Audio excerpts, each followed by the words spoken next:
Assalamualaikum warahmatullahi wabarakatuh. Ketemu lagi bareng saya Atika Aisyah di Cerita Misteri.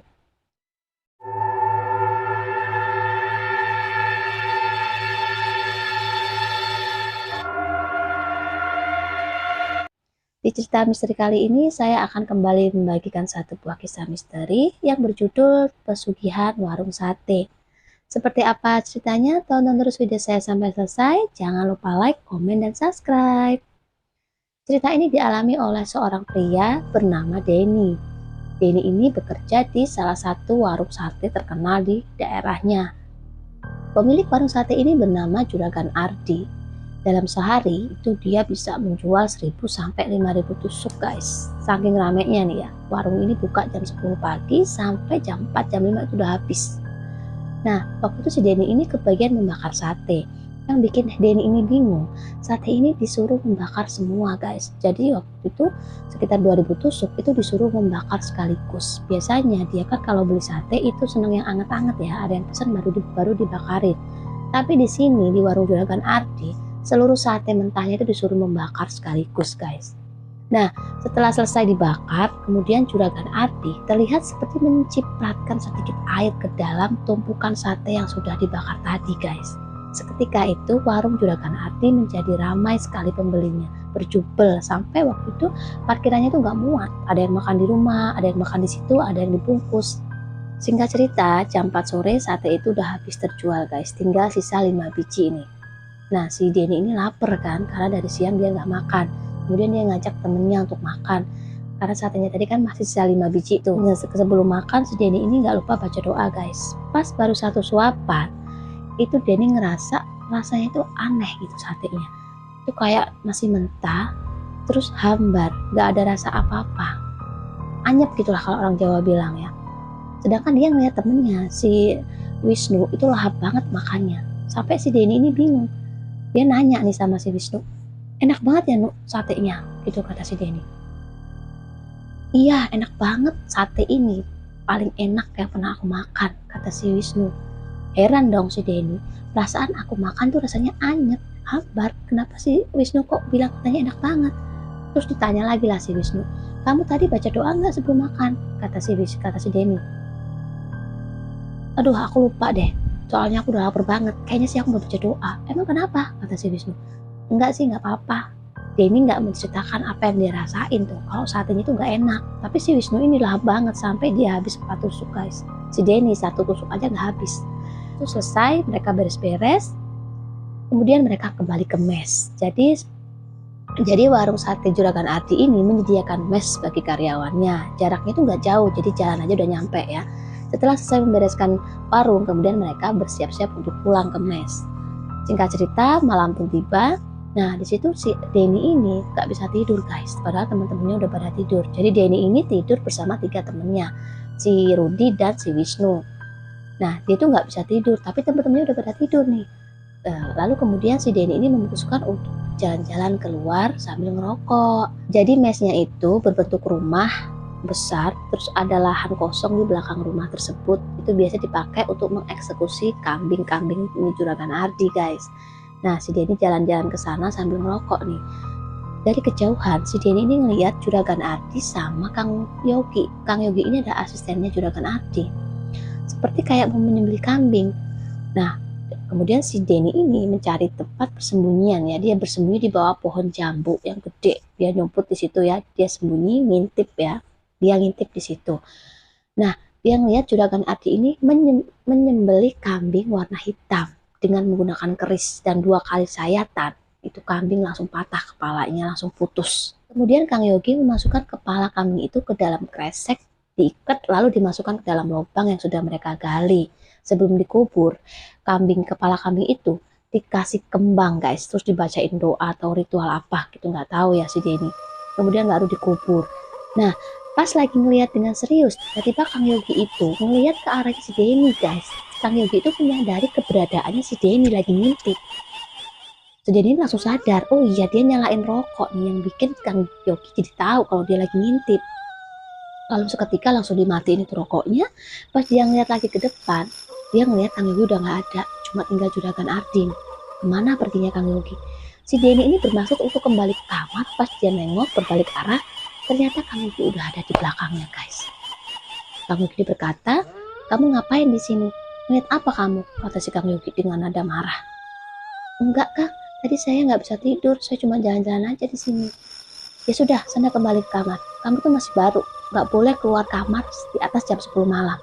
Kalau kamu membantah, kamu lihat aja akibatnya." Karena ketakutan, kemudian si Denny ini pun berlari ke kamar. Dia nggak bisa tidur, dia memikirkan apa ucapannya Kang Yogi tadi dan apa yang dia lihat di depan matanya tadi. Kemudian nggak lama si Denny ini ketiduran guys. Denny ini ngerasa baru beberapa menit dia tidur, tiba-tiba dia tuh kebangun. Dia kebangun, dia ngeliat jam, ternyata jam 2:30 pagi. Dia ngeliat di sekeliling, yang bikin dia aneh, dia ngeliat di sekelilingnya itu nggak ada orang. Harusnya ada Rudi sama Wisnu. Kemana ini perginya temannya? Di sela-sela kebingungannya si Denny, tiba-tiba terdengar suara berbisik di telinga. "Kamu kira aku tidak tahu, aku melihatmu mengintip anak muda." Lalu kemudian suara itu ketawa cekikikan melengking di telinganya si Denny. Ketakutan kan si Denny. Belum selesai ketakutannya si Denny, tiba-tiba jendela kamarnya itu digedor-gedor oleh seseorang dari luar guys. Digedor, dor dor dor dor dor dor dor dor gitu ya. Pokoknya kayak orang menagih utang. Dengan ketakutannya si Denny ini kan, dia penasaran siapa itu yang gedor-gedor. Lalu nggak lama kemudian didorong lah itu jendela kacanya tadi pecah, beruang, hancur semua kacanya pecah. Dan di situ dia ngeliat di depan mata kepalanya, depan matanya, dia ngeliat makhluk yang besar, rambutnya panjang, rambutnya udah acak-acakan, dengan muka yang hampir rata, mata yang nggak ada bolong, terus mulutnya ini mengeluarkan darah banyak sampai darah itu menetes ke bawah. Dan maaf, payudaranya ini panjang banget sampai ke lantai guys.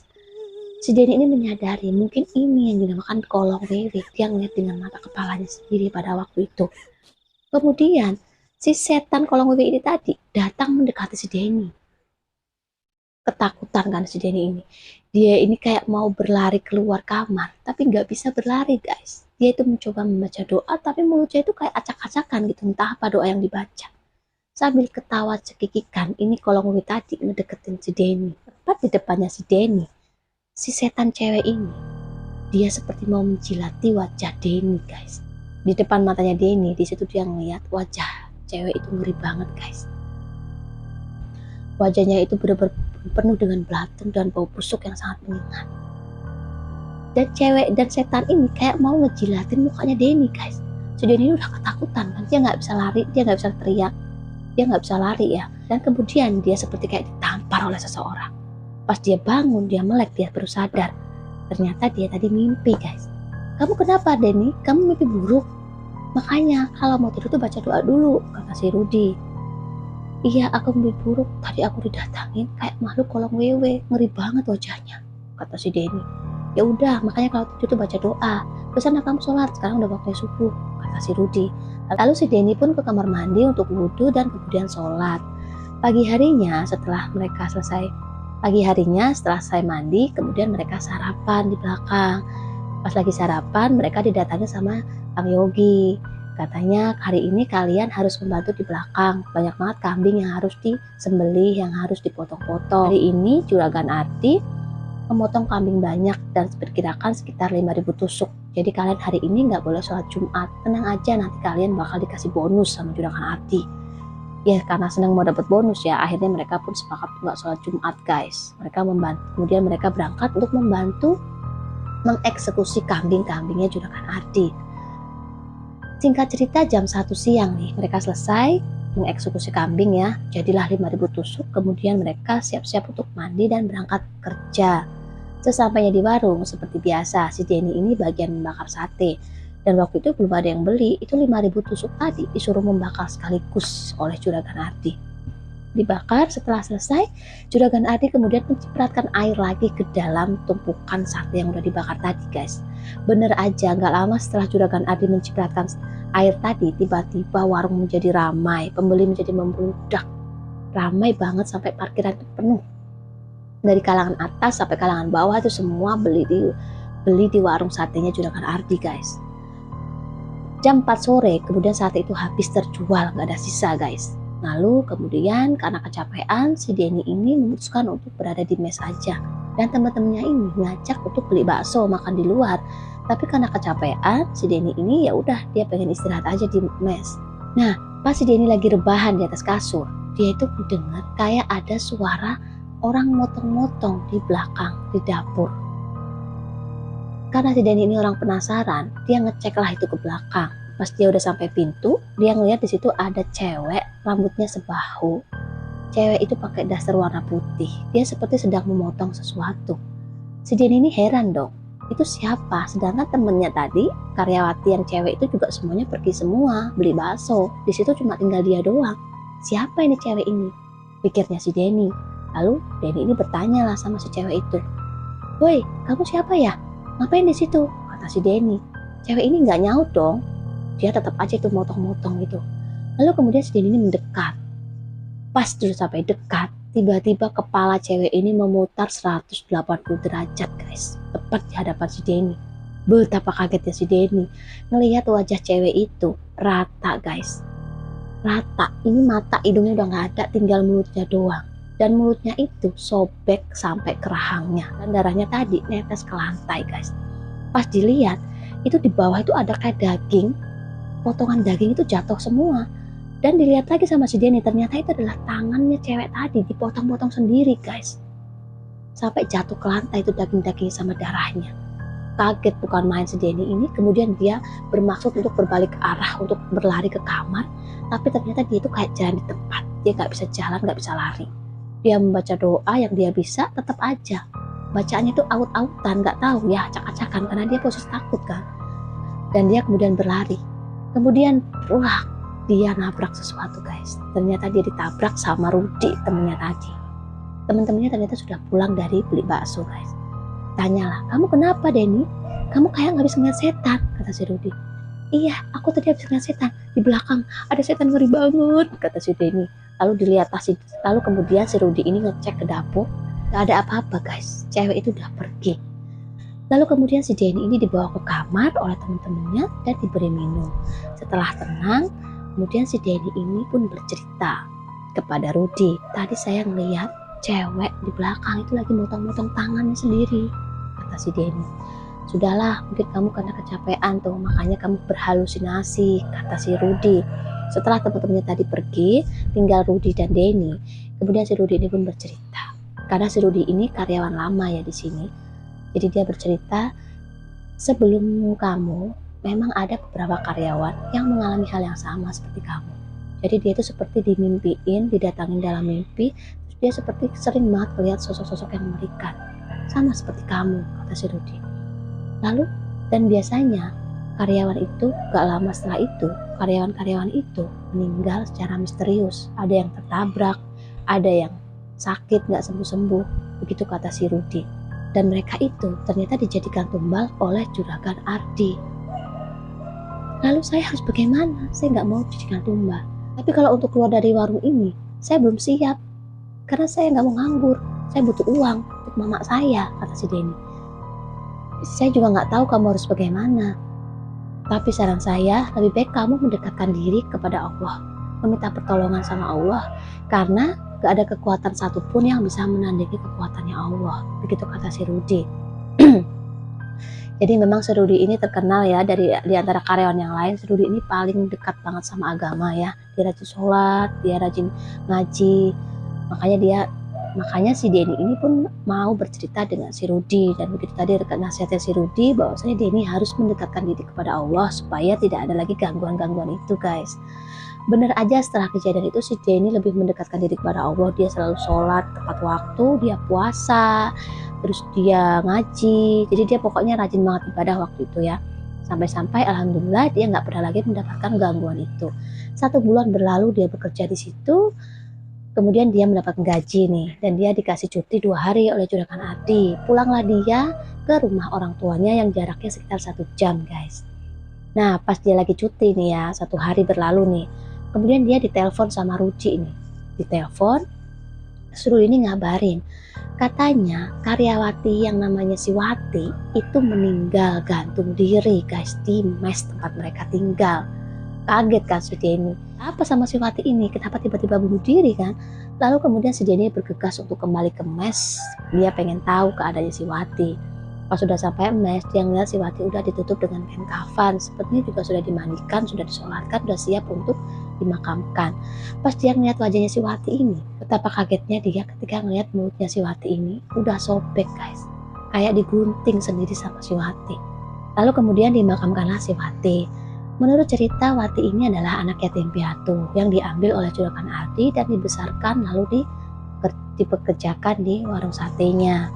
Jadi karena nggak punya saudara, kemudian si Wati ini dimakamkan di pemakamannya dekat rumahnya Juragan Ardi. Lalu kemudian setelah mereka selesai dari makam, mereka semua berkumpul di dalam kamar. Kemudian si Denny ini bertanya kepada si Ani. Ani ini teman sekamarnya si Wati. Dia cerita sebenarnya Wati punya masalah apa sampai-sampai Wati harus seperti itu, gantung diri.